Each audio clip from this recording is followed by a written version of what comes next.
Decisão do Supremo Tribunal Federal sobre o marco temporal. A gente estava falando sobre esse assunto agora. O Congresso Nacional tenta estabelecer algum novo marco para tentar, de alguma maneira, confrontar aquilo que foi decidido pelo Supremo Tribunal Federal ou alterar aquilo que foi decidido pelo Supremo Tribunal Federal.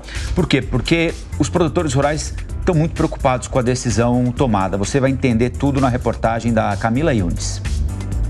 Cidades que são ligadas ao setor agropecuário estão preocupadas em como a derrubada do marco temporal pode afetá-las. O prefeito do município de Saudades, em Santa Catarina, Maciel Schneider, diz que 60 famílias podem ser afetadas, assim como a economia local. Nosso movimento econômico em 2022 foi de 982 milhões e 67% disso veio do agronegócio. Apesar de nós termos indústrias muito importantes aqui no nosso município. O prefeito afirma que eles já esperavam esse resultado no STF e conta que os produtores estão com medo de perder suas propriedades. Todos os agricultores adquiriram suas terras, todos têm a escritura, algumas famílias com escrituras centenárias, né? E agora você dizer que não serão mais os proprietários da terra, cria uma insegurança jurídica muito grande em relação, né, ao direito de propriedade no nosso país. E com certeza agora somos nós os atingidos.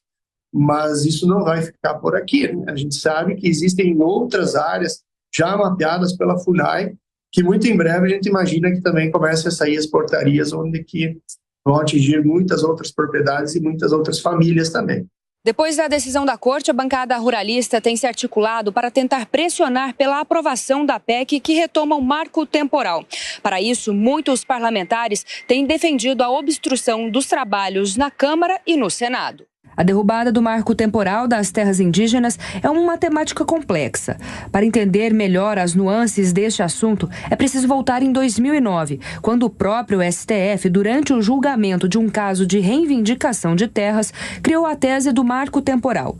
A partir daquele momento, ficou estabelecido que os povos nativos só poderiam reivindicar áreas que eles ocupassem desde a promulgação da Constituição, em 1988.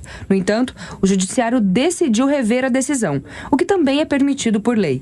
Na avaliação do advogado constitucionalista Paulo Peixoto, essa movimentação gera insegurança jurídica. Agora, simplesmente a decisão de definir, de 88, o que eles ocupavam é a terra indígena, fica um critério muito, muito aleatório e também de forma impositiva. A revisão de um posicionamento gera também insegurança jurídica. Houve uma decisão, foi definido. Agora a gente está mudando de novo. O advogado afirma, no entanto, que apenas a derrubada do marco temporal não será o suficiente para que uma tribo possa reivindicar um determinado território. Então não se preocupe em achar que a terra vai ser, a partir do final do julgamento, já retirada do produtor, ele vai perder a terra. Não, isso não vai acontecer. É uma política pública que está sendo desenvolvida e que demanda ainda muita atuação.